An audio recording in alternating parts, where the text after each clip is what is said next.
Okay guys, greetings from Serbia again. It's Nicholas with one more Linux distro short review. Today I'm going to guide you through Ubuntu 16.04 long-term support codename xerus or xerus or however you want to pronounce that. It's one more codename in a row.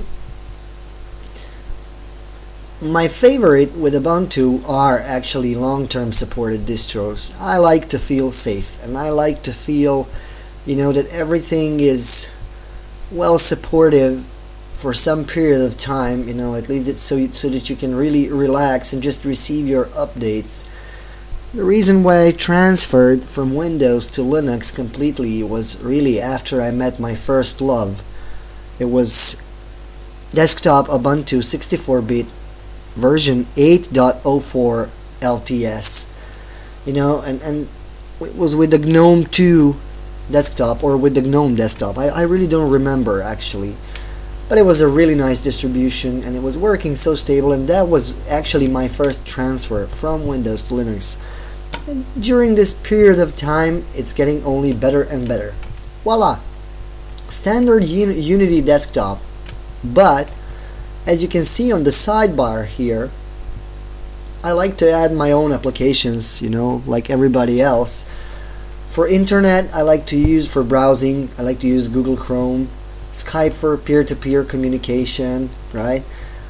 Qubit Torrent as a torrent client, HexChat, I like to go on certain channels, for support.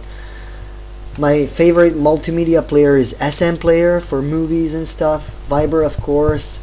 Now this is a neat little application, great little radio player. It's a live stream radio from the internet, and it's a really nice Linux program. It takes you to like thousands of radio stations. You can choose whatever you like, and actually it puts out a quite nice sound quality. It's minimal on resources really. So one more thing. Okay, I'm gonna close. Now what you'll notice is that with the Google Chrome opened and with the simple screen recorder right now taking a full session, my CPU is running around 64% and I'm spending 1.3 gigs of RAM out of total of 6. Now as I'm going to close the Google Chrome, it's going to drop down to 1 gig of RAM. Now if I would further close down the simple screen recorder, the probable pullout would be not more than 750 megs of RAM, which is really nice for a full-featured desktop environment like Unity. It looks nice. Also, I didn't mention that the con key is running here in the background. You see this big clock with this statistics of hard drive usage, RAM and CPU resources, day and the time. That's the Conky graphical manager, like a system monitor and stuff, which makes your desktop looking really nice. Plus also a weather indicator plugin is running in the background also. So those two, when they stay on, after I would switch off the simple screen recorder, the actual RAM pool would be not bigger than 750 megs of RAM. And that's, by my opinion, compared to Windows 10, I mean, Jesus, this is really nice. You can run tons of stuff on the 6 gigs of RAM and this machine that I have, Core to Duo. The only thing that I really actually upgraded lately was I added 2 more gigabytes of RAM, and I bought for myself yesterday a brand new Kingston HyperX Fury solid state drive, 120 gigs only, just to keep my Ubuntu on it, and that's it. It's running perfectly well. Now let's just give it a quick stroll of the installed applications. I did some modification for this dashboard for Unity so it doesn't pop out these huge tons of web results. That's my only thing that I really don't like about Ubuntu Unity Desktop. But in general, some things that were there by default, plus all the things that I added. Deluge, the BitTorrent client, same like Qubit, but I prefer the Qubit a little bit more. Actually, one of those that I hate is Transmission, the Linux default torrent client, which is disgusting, really. I mean, that piece of software is so stupid. Further on, Firefox, which by the way I don't use, it was there by default. I added personally Google Chrome. I prefer Google Chrome more. As I said, HexChat, which is a really nice piece of software. Let's connect on our chat page. It's a nice little program.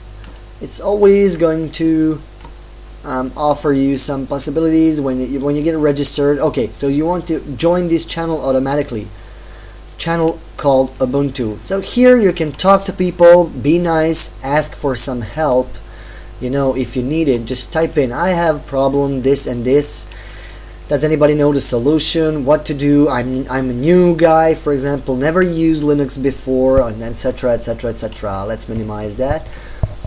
You can see the RAM pool on this software is I think 10 megs of RAM or 100 megs of RAM. I mean, that's nothing really.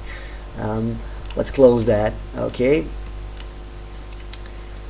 What else? What else in the installed applications? Okay, as we said, the HexChat. Kazam is a desktop session recorder, similar to this Simple Screen Recorder, but so far I've tested 5 of them, and Simple Screen Recorder turned out to be the most stable one, with the lowest resource pool, right?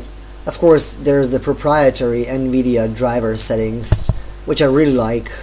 That's why I actually switched to NVIDIA back again. For some time I was using the AMD Radeon graphics cards, but the stupid fucks, they deprecated the driver for Linux distributions, you know, and then later on they continued for the new series. What a commercial load of crap. I mean, if you want people to buy your GPUs, make something nice. Don't force them to buy new ones. The next thing you know, they're gonna put a gun against your head and they're gonna make you buy an AMD graphics card. Well, not me, sir. Okay, standard options and applications. As I said, Qubit Torrent. The thing that I added afterwards was this simple weather indicator, this little thingy here. You give it your latitude and your longitude, and it shows you the weather exactly on your location, which is really, really nice. Skype, of course, as I said, and tons and tons of default Ubuntu stuff.